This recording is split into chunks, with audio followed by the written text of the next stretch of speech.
అండి, నేను మీకు ప్రతి సినిమాలో బిఎన్కేలో మోటివేట్ స్పీచ్ ఇస్తా కదండి. ఇవాళ మోటివేట్ స్పీచ్ వచ్చేలోపుకి సార్ ఒకటి బద్ధకంగా ఉండకూడదు, అది పక్కన పెట్టండి సార్. సార్ అందరూ కూడా అవకాశాల కోసం ఎదురు చూడాలి అని అంటారు.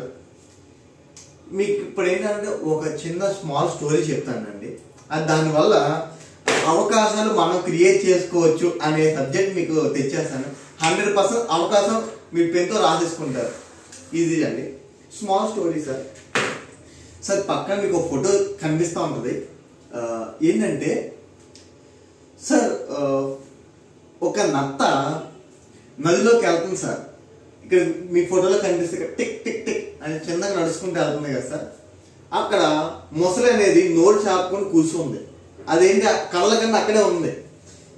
ఎందుకు అది మన కళ్ళ కన్నా ఉన్నాం కదా, అదే మనకు వస్తుంది, మనం ఎందుకు అక్కడ దానికి వెళ్ళాలి అంటే ఇక్కడ ఏంటంటే అలా వెయిట్ చేసిందండి. కాసేపటికి, రెండో సేపటికి, ఒక 3 గంటలకి, ఒక 6 గంటలకి ఆ నోరు అలా తెలిసే కూర్చుంది. మీకు ఫోటోలో కనిపిస్తుంది కదండి. అది నత్తని అడగ, నత్త తెలిసి కదండి ఎలా వెళ్ళిద్దో, నిదానంగా వెళ్తుంది.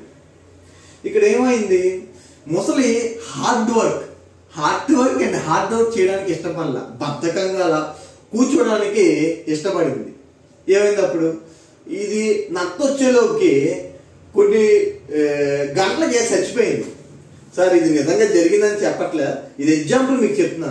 ఇక్కడ ముసలి హార్డ్ వర్క్ చేయడానికి ఇష్టపడాల, ఏంటి అవకాశం వచ్చినా అది ముందు వచ్చినా తినడానికి కూడా అలా వెయిట్ చేసింది.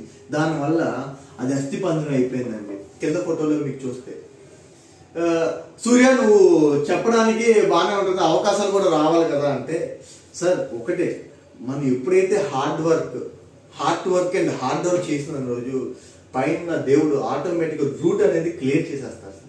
ఎందుకంటే మనం నిజాయితీగా చేయాలి సార్. ఏదో ఆత్మీయంగా ఏదో చేసాం అని అనుకోకుండా మీకు ఆ పని మీద ఇంట్రెస్ట్ ఉండాలి. ఎగ్జాంపుల్ ఈ ఫోటోలో చూడండి సార్. మీకు ఇక్కడ ఒక ఫోటో ఉంటుంది. ఒక పక్షి ఉందండి, చిన్న పక్షి. దానికి దాహం వేస్తుంది. ఎక్కడ కూడా చిట్టడుగులో ఒక దాహంకి నీళ్ళు ఎక్కడ కనిపించలే, మొత్తం ఎండిపోయి నెలాలండి. దానికి ఒక చెట్టు కొమ్మలోంచి ఒక చుక్క నీరు, అంటే దాని ఇంటెన్షన్ ఏంటి, నాకు దాహం తీరాలి అనే సబ్జెక్ట్ లో ఉంది. ఆకలి దాహం తీరాలి. అదేం చేసింది, గాల్లోకి వెళ్ళి ఆ రెక్కకున్న ఒక చుక్క నీరు దాహం తెచ్చుకుంది. ఏంటి, గాల్లో ఎగురుతుంది, మీరు చూసే ఉంటారు. అది దాహం తెచ్చుకుంది. దాన్ని బట్టి ఏంటి, అది అవకాశం క్రియేట్ చేసుకుంది. ఇక్కడ ముసలి ఏం చేసింది, బద్ధకంగా ఉంది, అదే నా దగ్గరికి వస్తుంది కదా సార్. సారీ టు సే ఈ వర్డ్, మీరు బద్ధకంగా ఉంటే కనుక సార్, నాకు ఆ వర్డ్ ప్రొనౌన్స్ చేయడం కూడా నాకు ఇష్టం లేదు, సంఖ్య నాకిపోతారు సార్ డెఫినెట్లీ. ఎందుకంటే నేను చాలా మందికి చెప్పేది ఒకటే సార్, మీరు నిజాయితీగా హార్డ్ వర్క్ చేస్తే ఆటోమేటిక్గా సక్సెస్ అనేది మీకు నెక్స్ట్ స్టెప్పే సార్. అవకాశాలు క్రియేట్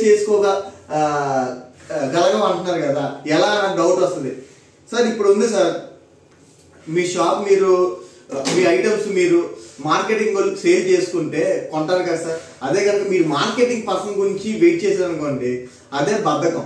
అంటే మీరు క్రియేట్ చేసుకోండి సార్. మీ ఫోన్లో స్టాటస్లు పెట్టుకోండి, నా దగ్గర ఈ మెటీరియల్ ఉంది, నా దగ్గర ఈ మెటీరియల్ ఉంది అని రోజు వాట్సాప్ స్టాటస్లు పెట్టండి సార్. కొంతమంది తిట్టుకుంటారు, ఏంటి వేస్ట్ కాదు ఈ కమోడ్లు పెడతారు పొద్దున్నే అంటారు. కానీ అన్న తర్వాత అది కమోడ్ అనేది ప్రాబ్లం వచ్చినప్పుడు కేకే నీ దగ్గర కమోడ్ ఉంది కదా అనే, అది సార్ అవకాశం అనేది అదే మనం క్రియేట్ చేసుకున్నది. Thank you sir. ఇవాళ మీకు సబ్జెక్ట్ అర్థమైంది కదా. అవకాశం అనేది వెయిట్ చేయకండి సార్, మీరు క్రియేట్ చేసుకోండి, ఆటోమేటిక్గా సక్సెస్ అనేది మీకు next step. Thank you sir. నేను మీ కేకే.